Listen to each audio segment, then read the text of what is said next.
بسم اللہ الرحمن الرحیم نحمدہ ونصلی علی رسولہ الکریم. کل چند دن ہوئے ہیں حضرت حکیم الامت مجدد ملت حضرت تھانوی رحمۃ اللہ علیہ کے مواعظ میں سے الحمدللہ پڑھنا شروع کیا. میرے موجودہ شیخ حضرت شاہ عبد المتین صاحب دامت برکاتہم بہت خوش ہوئے اور میں بہت فائدہ ہوگا انشاءاللہ تعالی. فائدہ تو ہونا ہی ہے ماشاءاللہ. ایک حضرت مجدد کا واعظ جو ہے الحمدللہ چند دنوں میں ختم ہوا. دوسرا واعظ کل شروع ہوا تھا پرسوں، حاضری کا خوف. وَأَمَّا مَنْ خَافَ مَقَامَ رَبِّهِ وَنَهَى النَّفْسَ عَنِ الْهَوَىٰ فَإِنَّ الْجَنَّةَ هِيَ الْمَأْوَىٰ. جو شخص کے ڈرا اپنے رب کے سامنے کھڑا ہونے سے یعنی آخرت کی پیشی، اور روکا نفس کو خواہش سے. کون سی خواہش سے؟ حرام خواہش سے. تو اس کا ٹھکانہ جنت ہوگا. اس کے تھوڑا مثال دے دی تھی.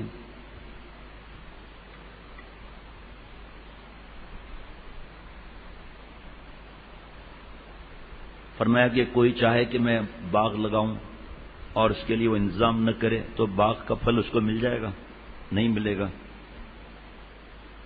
اگر کوئی نماز پڑھنا چاہے مسجد میں لیکن چلتا نہیں اور پوچھتا نہیں کہ راستہ کس طرف ہے، بیان ہوتا ہے کہیں کیا ہوتا ہے، تو کہا جائے گا کہ یہ شخص جو ہے ثواب کو چاہتا ہی نہیں ہے، اس لیے وہ جا نہیں رہا وہاں. اور جب اس سے کہیں کہ نکاح کر اولاد ہوگی تو وہ یوں کہے کہ کون بکھیڑے میں پڑے. نکاح میں ایک رقم خرچ کروں، پھر روٹی کپڑا مکان بیوی کا میرے ذمے ہو، پھر مکان کی ضرورت پڑے اور طرح طرح کی مصیبتیں کون مول لے. میں تو نکاح کرنے کا نہیں، بس بیٹا یا بیٹی چاہیے. یہ سوچے نا کہ اللہ تعالیٰ نے کیسے. ابھی تو مجھے آسان لگ رہا ہے یہ، لیکن جس وقت جس کے زبان سے اللہ نے کہلوایا وہ مثال کتنی زبردست ہے.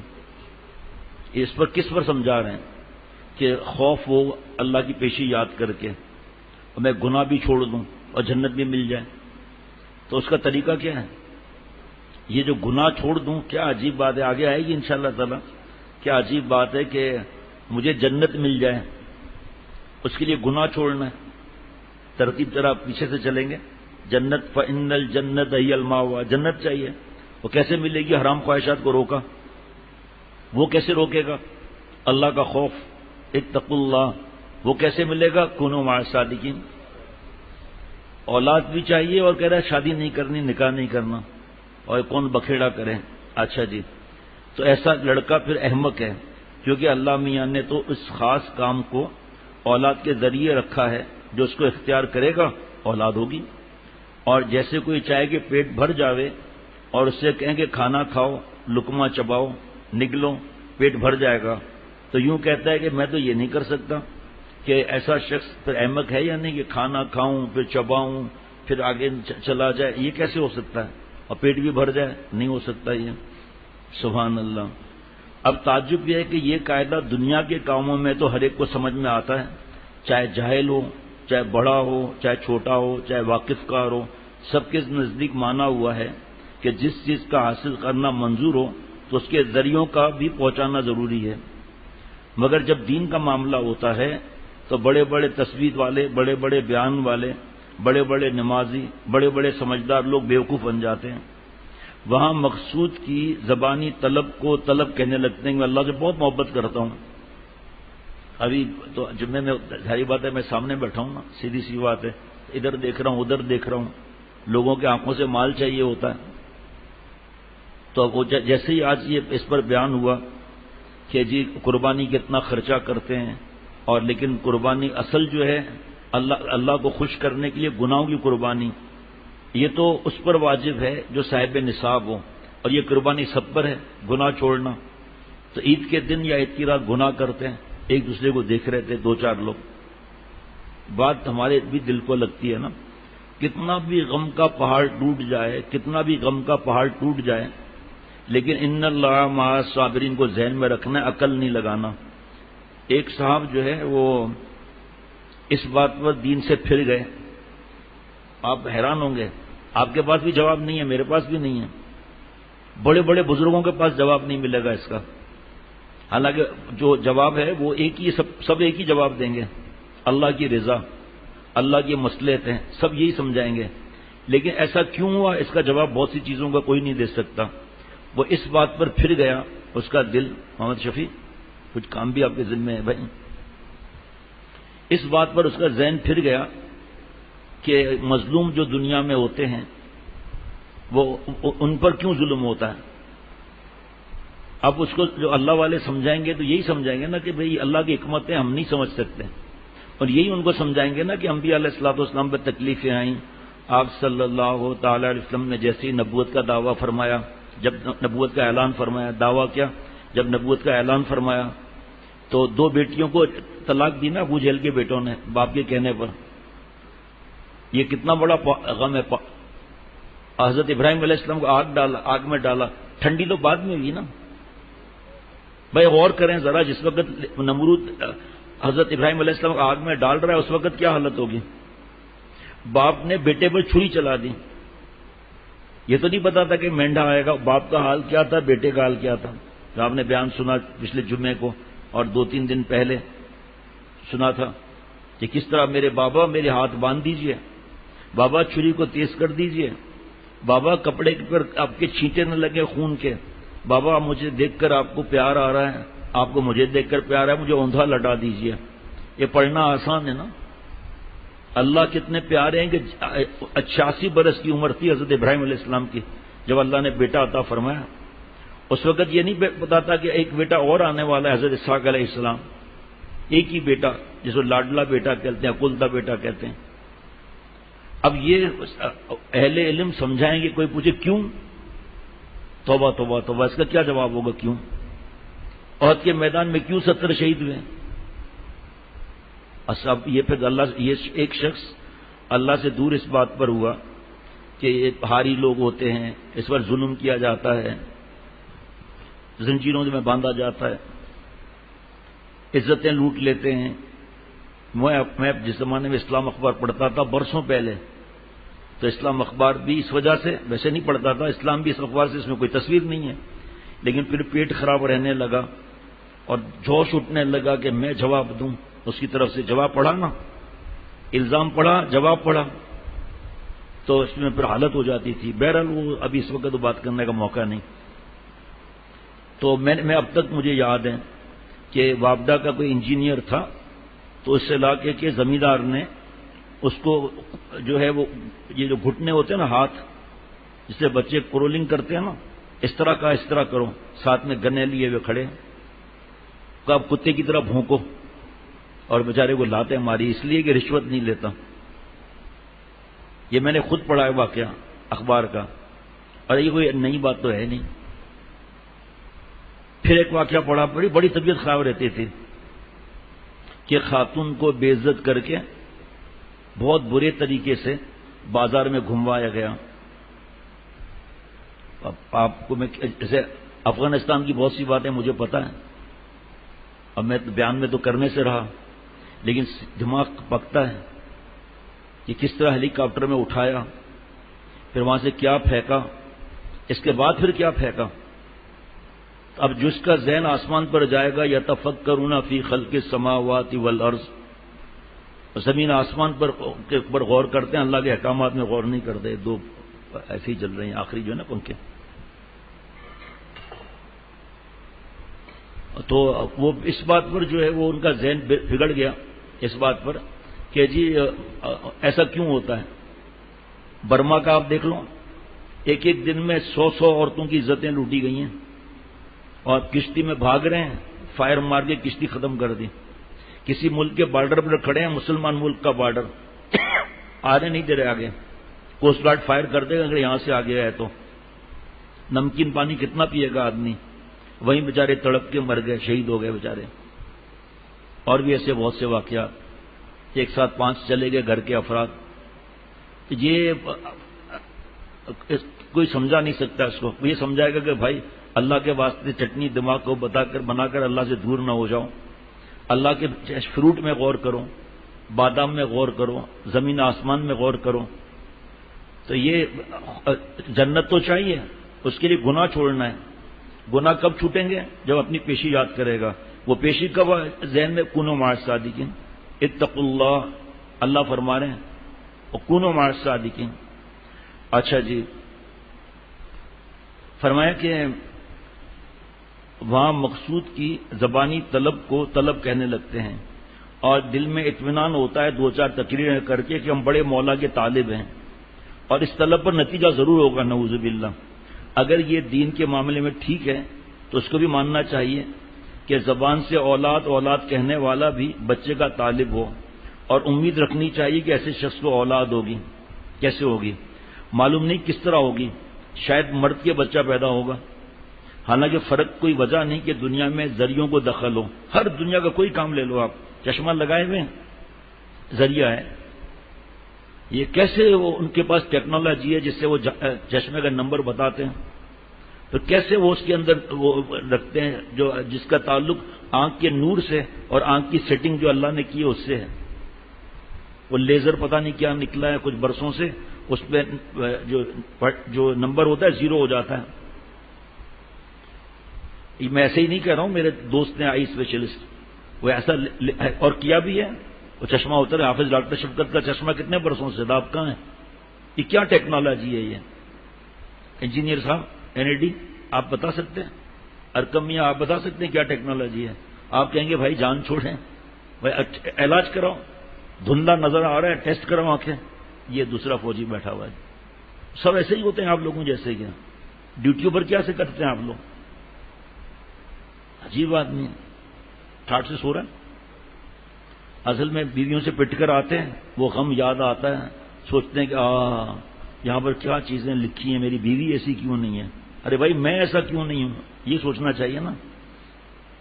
واہ واہ واہ کیا انداز ہے۔ وہ یہ کہ فرمایا کہ بلکہ غور سے دیکھا جائے تو معاملہ اس کے خلاف ہے، ذریعوں کو دخل ہے، اور آخرت میں نہ ہو بلکہ غور سے دیکھا جاوے تو معاملہ اس کے خلاف ہے، وہاں بھی ذریعہ ہے۔ وہاں پر دیکھیں نا، آم کے درخت میں آم کون لگاتا ہے؟ اللہ تعالیٰ لگاتے ہیں، ذریعہ کتنا چلا۔ ابھی میں نے ایک چشمے کی مثال دی ہے جو رات دن ہے، لیکن ایک شخص نہیں بتا سکتا کہ ٹیکنالوجی کیا، خود ڈاکٹر بھی نہیں بتا سکتا کہ آنکھ کی ٹیکنالوجی کیا ہے اور یہ کیسے مشین کام کرتی ہے لیزر سے، اور لیزر بتا دے گا، وہ ٹیکنالوجی بھی بتا دے گا کہ ہے کیا، لیکن وہ مانتے ہیں۔ وہ یہ کہ دنیا کے اسباب کو اتنا دخل اپنے مقصدوں میں نہیں جتنا آخرت کے اسباب کو اپنے مقصدوں میں دخل ہے، یعنی دنیا کے ذریعے پہچاننے سے یہ ضروری نہیں کہ مقصد حاصل ہو ہی جاوے، جیسے آگے شاید لکھا ہوگا جیسے میاں بیوی کہ وہی نکاح ہو گیا، اللہ نے جی شریعت نے جو اجازت دی اولاد نہیں ہو رہی، تو یہ ضروری نہیں کہ اولاد ہو، بیٹا چاہیے بیٹی یا دونوں، سب اللہ نے فرما دیا قرآن پاک میں یا نہیں؟ اچھا جی، بخلاف آخرت کے کہ اس کے اسباب پہنچانے سے ضرور نتیجہ پیدا ہوگا، چنانچہ دلیلیں اور واقعات اس کو ثابت کرتے ہیں۔ دیکھو بھائی، دنیا کے ذریعے میں نے ایک اولاد کا بتایا، اور بھی ذریعے ہیں کہ بیج بویا، ضروری نہیں کہ فصل نکلے، اور ضروری نہیں فصل ہمیں ملے۔ آپ جانتے ہیں ہر سال کبھی آم، کبھی چیکو، کبھی کیا زور سے ہوا آئی، سب پھل غائب ہو گیا، پھول سارا جھڑ گیا، آم کا کیریاں تک نہیں ملی۔ دیکھیے کہ قرآن اور حدیث میں کہیں نہیں آیا کہ دنیا کے اسباب جمع کرنے پر ضرور مقصد حاصل ہوگا، اور تجربہ اور واقعات سے بھی یہی نکلتا ہے۔ چنانچہ اکثر کھیتی کرتے ہیں، ایک دانہ بھی نہیں پیدا ہوتا۔ یہی حال عزت اور آسودگی کا ہے کہ بہت سی تدبیریں کرتے ہوئے عمر گزر جاتی ہے مگر غریبی رہتی ہے، اور کبھی بے تدبیر آدمی مالدار ہو جاتا ہے، پتہ نہیں کہاں سے مل گیا، اچانک مال آ گیا بغیر تدبیر کے۔ میں اللہ تعالیٰ کی رحمت سے بابا کے پاس سیکھا میں نے کچھ 15 سال سے اب تک میں نے بہت بڑی تعداد میں لوگوں کو سکون سے نہیں دیکھا، جیسا وہ چاہتے ہیں کہ میرے پاس اتنا بیلنس ہو کہ میں فٹافٹ خرچہ کروں اپنے اسٹاف تنخواہ وغیرہ، نہیں، ایک آدمی نہیں، آج بھی آپ چلے جاؤ مارکیٹ میں پتہ چل جائے گا کتنے لوگ سکون کتنے نہیں ہیں۔ میرا اکیلے کو چھوڑ دو نا آپ، میرا اکیلا تجربہ کون سا سر آنکھوں پر رکھنے کا ہے، سب حالات آپ کے سامنے، ہر وقت قرضہ، ہر وقت ہاتھ پھیلانا، ہر وقت بے سکونی. آپ دیکھیں جیسے مشہور ہے کوئی مٹھائی کی دکان، قرضہ بھی نہیں ہے کوئی، لیکن روزانہ اپنی کوالٹی کا خیال رکھنا ہے، روزانہ جینا ہے، روزانہ مرنا ہے. روزانہ آپ یہ دکان بند نہیں کر دیتے کہ صاحب یہ کوالٹی خراب ہو جاتی ہے، لوگ شکایت کرنے آتے ہیں، ہم بدنام ہو جائیں گے، چلو دکان ہی بند کر دو. نہیں، اس کا تدارک کرتے ہیں کہ بھائی آپ کی رس ملائی خراب ہوئی ہے 1 کلو، یہ 2 کلو، یہ نئی مٹھائی ہے یہ آدھا کلو، یہ بھی آپ کے لیے. ناراض نہیں ہونا بھائی، واقعی ہماری غلطی ہے. پھر اور خیال کرتے ہیں. دین کے معاملے میں چپ چاپ، جہاں اللہ اعلان فرما رہے ہیں سکون اور چین، وہ گناہ چھوڑنے پر ہے. گناہ نہیں چھوڑتے، تجربے کر کر کے بڈھے ہو گئے، مر گئے، لیکن وہ جو دل چاہتا ہے ویسا نہیں بن رہا، کیونکہ طریقہ نہیں ہے نا. طریقہ تو تقویٰ کا ہے، اس تقویٰ کی فکر نہیں کرتے. اگر لوگ غور کریں، اب اتنا مزہ آ رہا ہے آگے میں کیا کروں، آپ کو وقت بھی دیکھ رہتا ہوں. اگر لوگ غور کریں گے تو یہ کبھی نہ کہیں گے کہ عزت و مالداری تدبیر پر ہے. میں نے خود ایسی صورتیں دیکھو، میں کیا بولوں، حضرت مجدد فرما رہے ہیں کہ جن کی اوقات کسی وقت میں 2 آنے کی تھی، آج وہ لکھا پتی ہو گئے. اگر آپ کہیں کہ انہوں نے تدبیر سے اس قدر مال حاصل کیا ہے، تو میں کہتا ہوں آپ ان کے پاس جائیے اور اول سے آخر تک ان کی عمر کے حالات لکھیے، اور ان کی ساری تدبیریں بھی لکھیے کہ پہلے ان کے پاس 2 آنے تھے، انہوں نے فلاں سودا خریدا اور صبح سے شام تک پھیرے کر کے بیچا، اور اس میں سے 1 آنا نفع ہوا. 1 آنے میں آدھا کھایا، آدھا اصل میں شامل کیا کیپٹل میں، اور اگلے دن 2.5 آنے کا سودا لے کر پھیری کی، 3.5 آنے یا 4 آنے ہو گئے. اس طرح اصل مال بڑھتا گیا، یہاں تک کہ جب آنوں کے روپے ہو گئے تو کچھ بچانے لگے. جب ایک رقم کافی ہو گئی، جائیداد خرید لی. پھر اس کی ابھی ایک تازہ واقعہ بتا رہا ہوں. کل ایک صاحب ہمارے دوست بیان تھا مرکزی، میرے پاس یہاں آ کر بیٹھے، کہ میں ہمیشہ آپ صلی اللہ علیہ وسلم کی طرف سے قربانی کرتا ہوں، لیکن میرے پر قرضہ پہلے ہی بہت ہو گیا.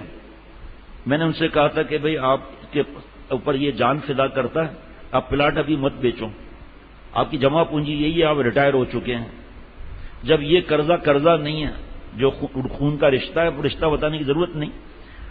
خیر آپ لوگ جانتے بھی نہیں ہے، بیٹا اور ایک ہی اور بہت محبت اور فدا ہونے والا. میں نے کہا بیٹے کا کوئی قرضہ ہوتا ہے، لیکن اصول یہی ہے کہ آپ قرضہ لو بیٹے سے، اور پھر اللہ آپ کی عمر میں برکت دے تو وراثت تو پھر ان کے پاس ہی آنی ہے. پہلے قرضہ مائنس ہوگا، پھر وراثت تقسیم ہوگی نا. اور بیٹا بھی میں جانتا ہوں خود مجھ سے بہت محبت کرتا ہے. بیٹے نے قرضہ دیا والد صاحب کو، چل رہا ہے، وہ دام گرے ہوئے پلاٹوں کے، بڑی زبردست جگہ پر پلاٹوں کے دام گرے ہوئے. بیٹے نے کہا آپ فکر کیوں کرتے ہیں، میں بیٹا ہوں نا. وہ تو بیچارہ ایسے ہی دے رہا تھا. والد صاحب نے کہا نہیں قرضہ ہے آپ کا. کہا میں نے پھر وہ قرضہ، کیونکہ وہ قرضہ پیسہ ملنے والا ہے نا، تو قربانی بھی کی، لیکن کہا میری ہمت نہیں ہو رہی تھی کہ آپ صلی اللہ علیہ وسلم کی طرف سے قربانی کروں کہ پھر قرضہ لوں. تو پھر پریشان تھا، دل میں آیا اتنا قرضہ ہے تو 25,000 اور صحیح. کہا میں نے 25,000 کا بکرا لیا 8 دن 10 دن پہلے، اور دوسرے دن پلاٹ کی قیمت 25 لاکھ بڑھ گئی. کتنا خرچہ کیا؟ 25,000، اور ایک بار 10 کا وعدہ ہے تو 2.5 لاکھ ملنے تھے نا، لیکن دینے والا اللہ ہے. کتنا، اور پھر جتنا یہ دن گزرے نا، ہر دن لاکھ روپے بڑھا ہے. اب آپ سوچو ذرا، اب جب ہم زکوٰۃ نہیں دیں گے، صدقات نہیں کریں گے، او یہ چپراسی ہمارے دفتر کا منشی 500 روپے دے تو بھائی اس کو صدقے میں، اور بڑا تیر مار دیا بھائی. حالانکہ اخلاص ہے، 500 روپے بھی منع نہیں، لیکن اللہ نے آپ کو دیا تو مال بہت ہے نا. وہ ڈر لگتا ہے کہ میں کنگلا نہ ہو جاؤں، حالانکہ ہو ہی نہیں سکتا. پورا آپ کو میں حدیث وقت دکھا سکتا ہوں کہ پورا مال صدقہ کرنے کو منع ہے. ایسا تو بات نہیں ہے. نہ زکوٰۃ کا حساب، نہ وراثت کا حساب، نہ یہ پتا ہے کہ میرے پاس مال کتنا ہے، میرا نیٹ پروفٹ کتنا ہے، میری کیپٹل کتنی ہے. بس سود چاہیے اور رشوت چاہیے، پرائز بانڈ چاہیے، نعوذ باللہ. ساری زندگی لگا دی، لیکن کیوں نہیں کامیاب ہو رہے. اور صرف تقویٰ پر آ جائیں، کیونکہ قرآن پاک کا وعدہ ہے. ہو ہی نہیں سکتا کہ نہ ہو، کہ میں نہیں سمجھا سکتا بات، میرے پاس الفاظ نہیں ہیں، میرے ذہن وہاں تک نہیں پہنچ سکتا. وہی کی بات ہے.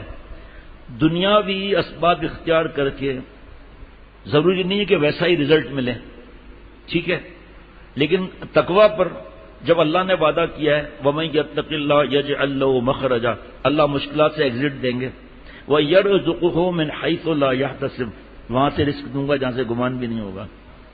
اللہ کا وعدہ ہوا نا, وہ تو سچا وعدہ ہے, وہ تو سچا وعدہ. بھائی وہ رسید پر بتا دینا, انتظار کر رہے کس نام کی بنانی ہے رسید, ٹھیک ہے نا. رسید لے کر بیٹھا ہوا ہے, ان سے کہہ دیں کاشف سے پوچھ لیں نام, بس اب 5 منٹ میں ختم ہو رہا ہے. اس کے بعد کاشف کو یہاں تک کہ بڑھتے بڑھتے 1 لاکھ تک نوبت پہنچی, لکھپتی ہو گئے. اس شخص کے اس بیان کو خوب تفصیل سے لکھیے, بلکہ جو باتیں اس مدت میں اس کو پیش آئی تاریخ وقت لکھ لیجئے, اور آپ بھی ایسا کیجئے.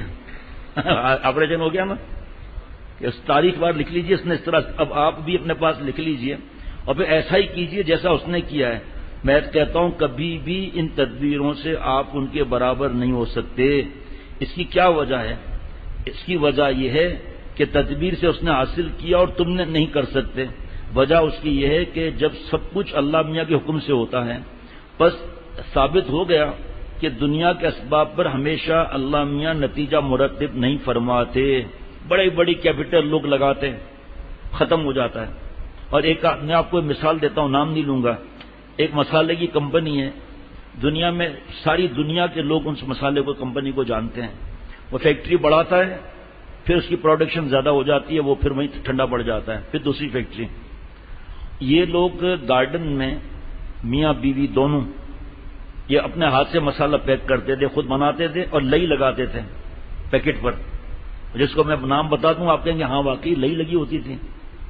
آج اس کا اسٹاف کتنا ہے؟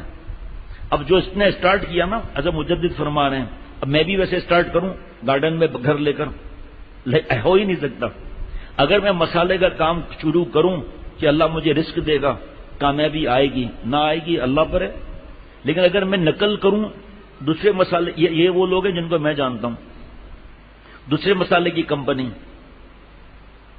اللہ کے کرم سے اتنا ان کا ایکسپورٹ ہے, اتنا ان کا لوکل ہے کہ آپ سوچ نہیں سکتے اتنا اللہ نے کام لیا. یہ سیٹ صاحب لنگی پہن کر اور مرچوں کے اوپر خود کھڑا ہوتا تھا, لنگی پہن کر. میں بھی لنگی پہن کر آ جاؤں, کھڑا ہو جاؤں مرچوں پر, نہیں ہو سکتا. آخری بات بتاتا ہوں, ایک ایسی فیکٹری جس میں میرا جیسا آدمی گاڑی سے ایک کونے سے دوسرے کونے جائے, یہ صاحب ان کی کمپنی کا مالک آج بھی لوگ زندہ ہے جنہوں نے فریسکو چوک پر دیکھا ہے اس کو, سموسے اور جلیبی کا ٹھیلا لگاتا تھا. یہ اللہ نے کہاں پہنچایا اس کو بھائی؟ اس لیے یہ دنیا کی چیزیں ہیں, یہاں نہیں کر سکتے. ہم ایسا کریں گے ہمیں ایسا رزلٹ ملے گا. اور دین میں کہ فلاں آدمی تقوی پر چلا, اللہ نے اس کی آسانیاں کر دیں, اس کو غم بھی نہیں ہوتا کہ کیا ہوگا کیا نہیں ہوگا. اب اس کی جو نقل کریں گے نا, اس کی نقل نہیں ہے, تقوی کی نقل ہے, اللہ کے حکم کی نقل ہے. اللہ اصل بنا دیں گے. اللہ تعالیٰ اپنی رحمت سے مجھے اور سب کو دین کی سمجھ عطا فرمائے, عقل سلیم, قلب سلیم, فہم سلیم عطا فرمائے.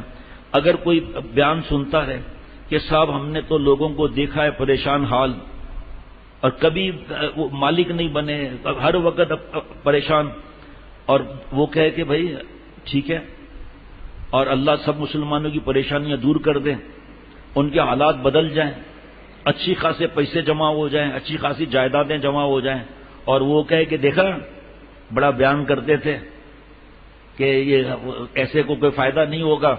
یہ مال ہم سے زیادہ یہود و نصارہ اور ہندوؤں کے پاس. میں نے اپنی آنکھوں سے دبئی میں گولڈ سوق میں نماز پڑھتے ہوئے جاتے ہوئے مین روڈ پر دکان کے سامنے سونے کی اینٹیں میں نے دیکھی ہیں. بسکٹ تو دیکھے تھے, سونے کی اینٹیں میں نے خود دیکھی ہے. پیلٹ تھا اور اس کو لفٹر سے وہاں اتارا ہے انہوں نے, رکھا ہوا ہے, آؤ آ کر لے کر جا کر دکھاؤ وہاں سے. وہاں کے کیمرے بھی تھوڑی لگے ہوئے تھے, قانون اتنا سخت. تو اب یہ سونے پر تو پاگل ہو رہے ہیں, لیکن جس مٹی کو کسی نے حکم دیا کہ سونا بن جا, اللہ تعالیٰ اس پہ ہماری نظر نہیں ہے. سونا مل جائے گا, خالق سونا نہیں ملے گا گناہوں کی وجہ سے. اس طرح اگر کوئی یہ سمجھے کہ فلانا مالدار ہے اور وہ داڑھی منڈایا ہوا ہے, وہ تو نماز بھی نہیں پڑھتا, اس نے اسباب اختیار کیا, تو کروڑ پتی ہے, تو یہ مثال دین میں نہیں چلے گی. ٹھیک ہے پھر آپ بھی بن جاؤ, لیکن سکون نہیں ملے گا. چین, سکون, اطمینان صرف اور صرف اللہ تعالیٰ کو راضی کرنے میں ہے. اللہ تعالیٰ عافیت کے معاملہ فرمائے. آگے بڑا عجیب مضمون ہے. آخرت کے اسباب پر نتیجہ پیدا ہونا یقینی ہے, کیونکہ ہمیشہ کی زندگی ہے نا وہ، اس کے لیے بتا دیں ہمیشہ ہمیشہ وہاں رہنا ہے. کوئی ٹرانزٹ میں جائے دبئی، آگے اس کی فلائٹ ہے فرانس کی، اب وہ جتنا ڈالرز ہیں اس کے وہ سب خرچ کر رہا ہے، یہ بھی دو یہ بھی دو. وہ گولف جو ڈنڈا مارتے ہیں نا اس کو، وہ بال کو وہ جا کے سوراخ میں جاتا ہے وہ. ارے ہم کو بتاؤ، ہم ہاتھ سے ڈال دیں گے اس میں، یہ پاگلوں کی طرح کلو میٹر چلتے ہیں. وہ میں نے خود اپنے آنکھوں سے دیکھا، ڈیوٹی فری شاپ سے میں گزر رہا تھا اور فلائٹیں ظالموں نے ایسی رکھی ہے، جب ڈپارچر گیٹ پر پہنچتے ہیں تو وہاں سے گزرنا ضرور پڑتا ہے ڈیوٹی فری شاپ سے. پھر ایک دوست نے بتایا جو وہاں کام کرتے ہیں کہ سیدھے ہاتھ پر جائیں گے نا، اترتے ہی لفٹ آئے گی، لفٹ سے باہر نکلتے ہی سیدھے ہاتھ پہ چلے جائیں گے نا، وہ سکون ہے. اور واقعی ایسا ہی ہے کہ وہ ڈیوٹی فری شاپ نہیں ہے بیچ میں، لیکن آخر میں جا کر پھر الٹے ہاتھ پہ جب ٹرن کریں گے پھر ڈیوٹی فری شاپ آ جائے گی. چلتے چلتے میں نے دائیں طرف دیکھا، وہ جو ڈنڈا مارنا ہے نا، پتہ نہیں کتنے لاکھ روپے اس پہ لکھے ہوئے تھے. میں نے خود دیکھا ہے، درم میں تھے وہ، اندازاً دیکھا کتنے لاکھ میں، وہ 12 یا 15 اسٹک تھی اس میں. اب اتنا سکون ہے نہیں، پاگلوں کی طرح چل رہے ہیں. اگر گولف گراؤنڈ بہت بڑا ہے تو چھوٹی موٹرز ہوتی ہیں، وہاں بیٹھے ہوئے ہیں. ابھی گولف کلب بن رہا تھا، میں جاتا تھا وہاں مسجد افسا ماڈل کالونی، تو بہت بڑا عیاشی کا اڈا بننے والا ہے وہاں. اب پتہ نہیں کہاں تک پہنچا، اللہ حفاظت فرمائے. تو یہ اتنا ڈنڈا مار مار کے اس کا حشر کر دیتے ہیں. فائدہ کیا، بیوقوف وہ سب مارتے ہیں اور پھر چلتے ہوئے ہانپ بھی رہے ہیں اور پھر وہ گاڑی میں بیٹھ کے جاتے ہیں. سوراخ میں نہیں گیا، اب تو ہم کو بولو، ہمارے ساتھی بہت ہیں، سوراخ میں ڈال دیں گے، اس میں کون سا مسئلہ ہے. خامخواہ اتنا کلب کا خرچہ اور اتنا زیادہ وہ اس کی فیس. اللہ آپ کے اور میرے رزق میں خوب برکت عطا فرمائے بھائی، اللہ اور نوازش فرمائے، اللہ اور نوازش فرمائے بھائی. اللہ مجھ سمیت ہر مسلمان کے رزق میں خوب اتنی عزت فرما دے، اتنی برکت اللہ عطا فرمائے کہ آپ اگر مجھ سے پوچھے پیسے رکھنے کا ہے. اگر میں نے ایک ساتھ سے کہا تھا، میں نے کہا اللہ تعالیٰ آپ کو روزانہ کروڑوں روپے زکوٰۃ دینے کی توفیق عطا فرمائے. کہ بھائی کیا بولتا ہے، کروڑوں روپے زکوٰۃ؟ اب میں نے کہا چریا تمہاری کیپٹل کتنی ہوگی پھر جب ایک دن میں کروڑوں روپے نکالو گے زکوٰۃ؟ پھر وہ اب سمجھا تو ہنسنے لگا. تو اللہ سب مسلمانوں کو مجھ سمیت روزانہ لاکھوں کروڑوں صدقات اور زکوٰۃ دینے کی توفیق عطا فرمائے. اور خوب ابھی یہ چرچ بچا، ہمارے ایک دوست نے بھی فون آیا ہوا ہے کینیڈا سے، لیکن میں یہاں آ رہا تھا نماز کے لیے، انہوں نے ان سب نے مل کر چرچ خریدا ہے. ابھی آج میرے ایک دوست خلیفہ ہیں کینیڈا میں، مولانا، ان کا بیان اس مسجد میں تھا اب تو تھا ہو گیا یا ہے اب، کیونکہ 10-12 گھنٹے کا فرق ہے آج بیان. چرچ خرید کے مسجد بنائی، اس کا افتتاح ہے ماشاء اللہ. الہی خانہ انگریز گرجا، الہی خانہ انگریز گرجا، یہ گرجا گھر، یہ گرجا گھر، یہ گر جا. اسلام میں بس، باقی سب مذاہب منسوخ ہو گئے، سب کتابیں منسوخ، صرف قرآن پاک، اس میں سب وعدے لکھے ہیں. یہ اللہ مجھے اور سب کو عمل والا بنائے. ربنا تقبل منا انک انت السمیع العلیم. السلام علیکم ورحمۃ اللہ وبرکاتہ.